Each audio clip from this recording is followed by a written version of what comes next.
All right. Welcome back to our secondly lesson 7. Since we've spent some time in the past talking a considerable amount about even and odd functions. So today we're kind of wrapping it all together and expressing those functions algebraically or transformational functions algebraically.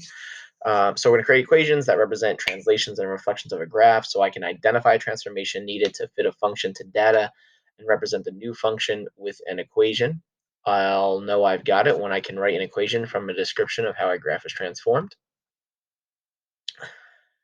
So in this slide, once again, what do you notice? What do you wonder based on these images?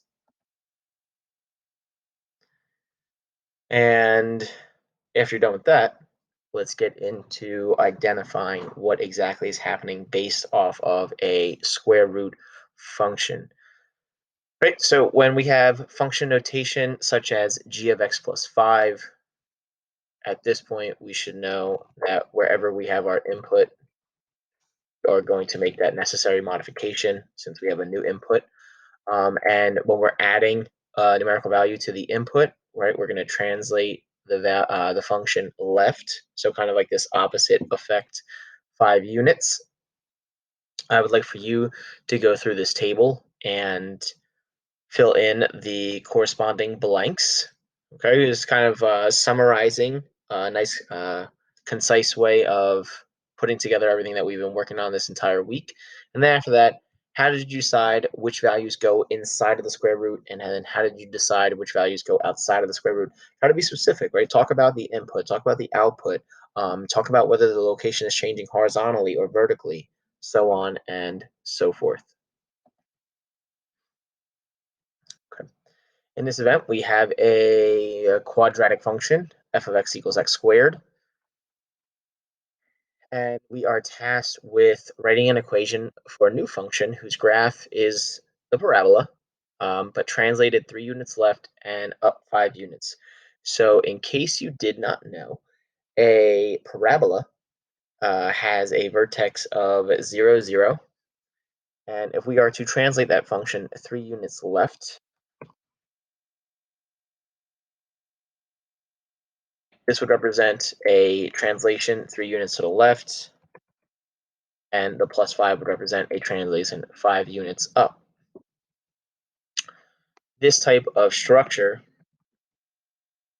is what we call vertex form of a quadratic, where h and k is the vertex.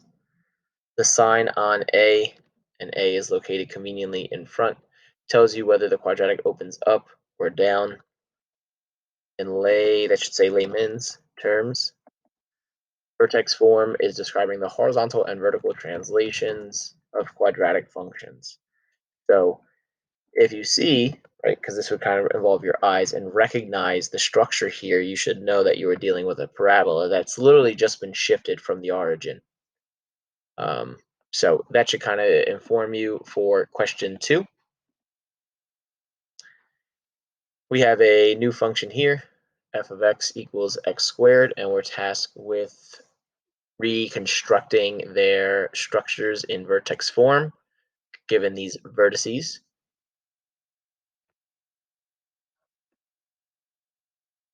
There we go. All right, our culminating slide.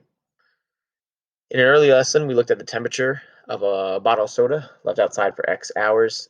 So we can clearly see that the temperature is decreasing. The graph has a shape that fits the data well, ish, right? Its shape fits it well, but its location does not.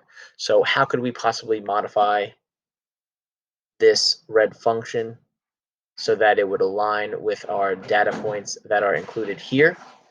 After you describe that translation, you can go ahead and work in tandem with this function here, 33 times 0.6 to the x power. And when you type something, it will graph. So determine what that translation is, and then you can verify that translation by modifying this function here, right? It currently is the original function. So I want to see what are you able to put together. Just make sure that it starts with f of x equals, or it won't be able to graph your function. And we'll pick up together in class.